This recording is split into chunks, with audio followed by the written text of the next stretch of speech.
Welcome back to Excel. My name is Martin, and today we are diving into the powerful if statement, the SUMIF. Now, in this video, we'll explore how to use the SUMIF effectively and also average if in your spreadsheets. Don't forget to hit that like button, subscribe to the channel, and also leave your comments below on the comment section so that I can know which video you'd like me to do next. Thank you. So in this tutorial, I'm going to show you how SUMIF can be used and how it can help you save a lot of time when it comes to adding. So first of all, we will start with explaining what an if statement is. If you missed my explanation, I already shared another video about if statements and how to use them. So if statements allow you to make logical comparisons between conditions. An if statement generally says that one condition is true, do something, otherwise do something else. The formulas can return text, values, or even more calculations. So what about SUMIF? Now, SUMIF actually helps us to sum if some certain values, some certain conditions, or some certain criteria have been met. So in this case, let us take this table for example. We have three columns. We have name. So this is type of, I think it is type of a grass. We have the name of the grass, the type of the grass, and also the totals. So I'm just going to use this table to distinguish the type and how much it costs. So as you can see, there is a total. So you might have, or in your organization, you might have certain data which requires you to sum only for a certain category or a certain department. So this now SUMIF allows you to do that easily without stressing a lot.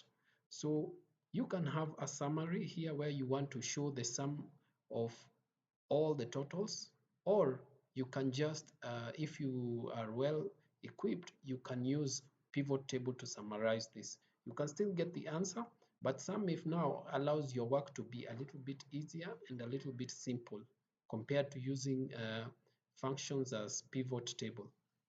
So I'm just going to write a SUMIF so that you can see how it's going to work. So I'm going to place my SUMIF here because I want it to sum wherever there is grass, wherever there is fire, and wherever there is water. So I can come here and write equals SUMIF. Now you realize it brings you another if, which is called ifs. So the difference is that this adds the cell specified by a given set of conditions or criteria. But this one is just for a specified condition or criteria. So if you had very many criteria that you wanted to be met, SUMIF is the way to go. But since we are just using one criteria here, we are going to go with SUMIF.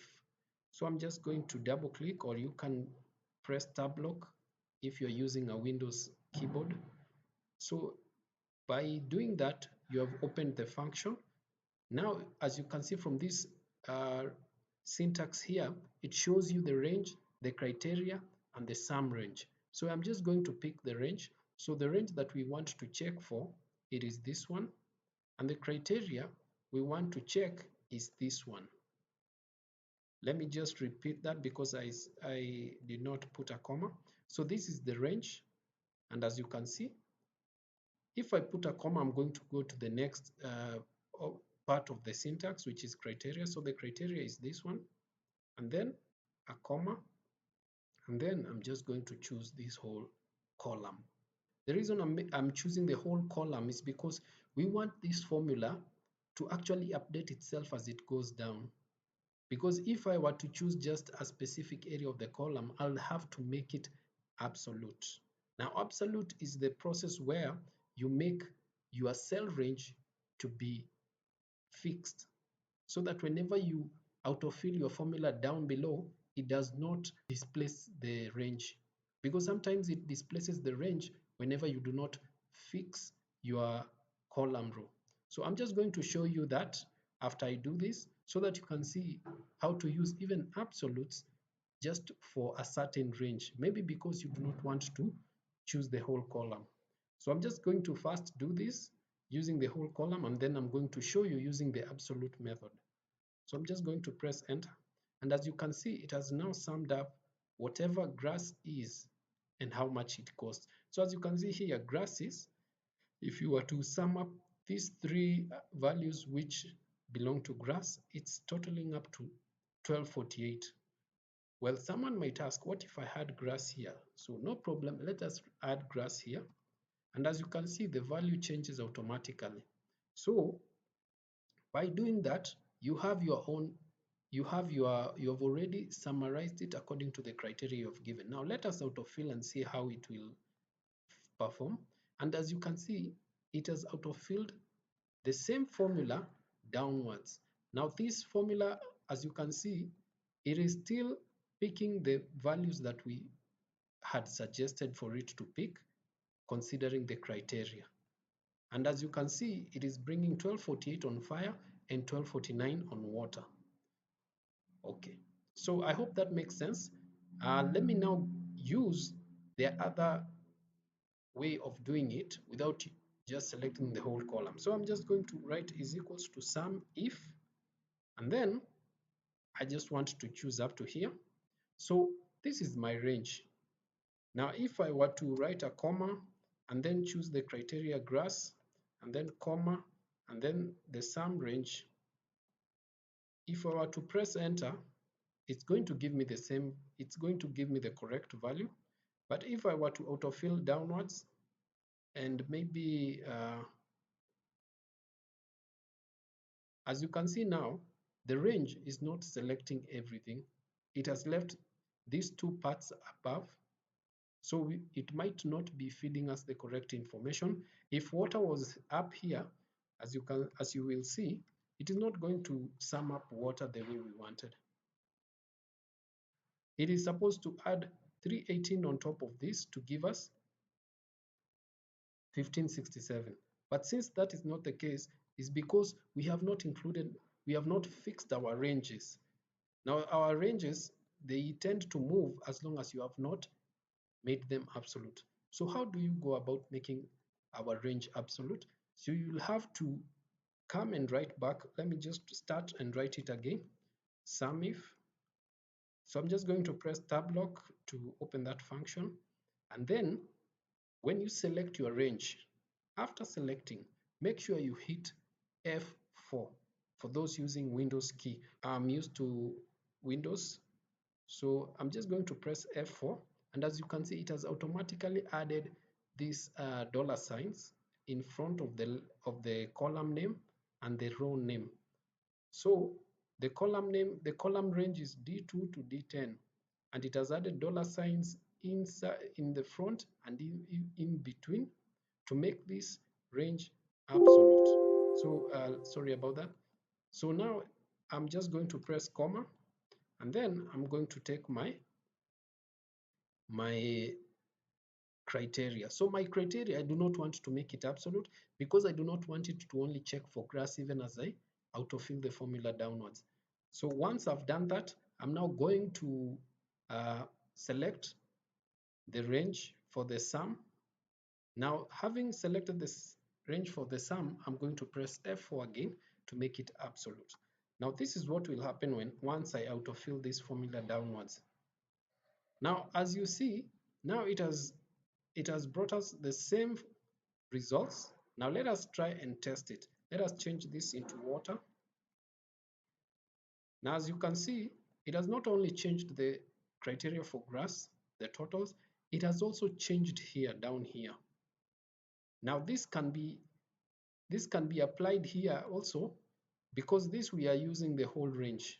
But as you can see now, this formula is actually running in harmony, because now the formula is actually focusing on the range that we selected. Now this formula is more advanced, and I would suggest for you to use this formula if you are using, maybe if you are creating a dashboard and maybe you wanted to add other data here that you didn't want the formula to specifically work on it. So Let us try now average if. So that was sum if. What about average if? So average if, you are just going to use the same formula, but now you're not going to you're not going to use the sum if. You're going to use this function called average if, which finds the average the way it normally does, but for the cells specified by a given condition.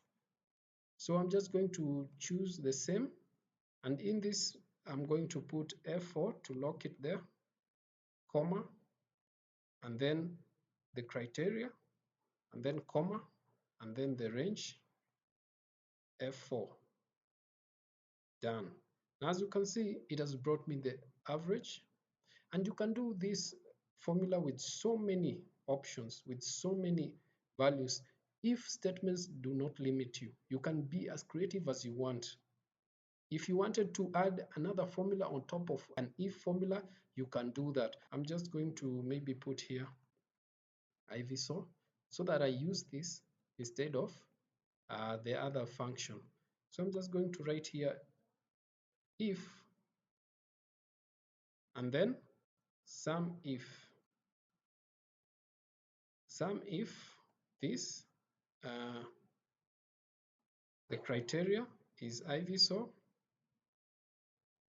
the sum range is here, and then if, now the if statement, we have changed the syntax.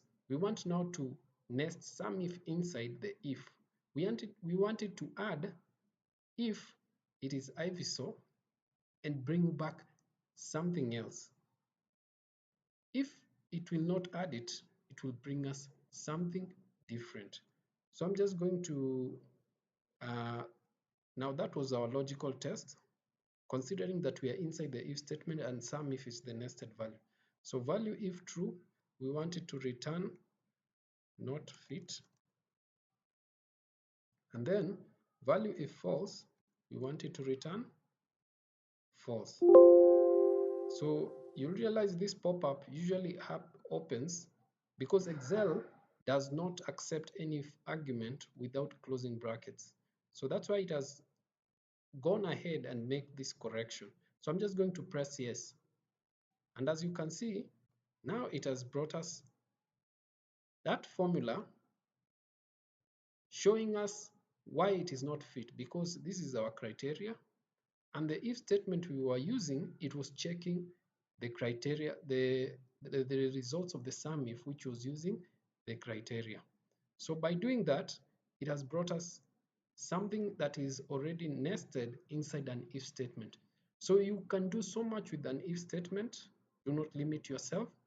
It goes as you can get creative with it. You can even use VLOOKUP inside if statement to bring you different results.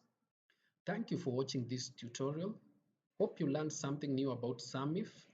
If you found this video helpful, you can leave a like to help me and this channel in the YouTube algorithm. And also, you can subscribe so that you can be notified whenever we post new videos. Thank you.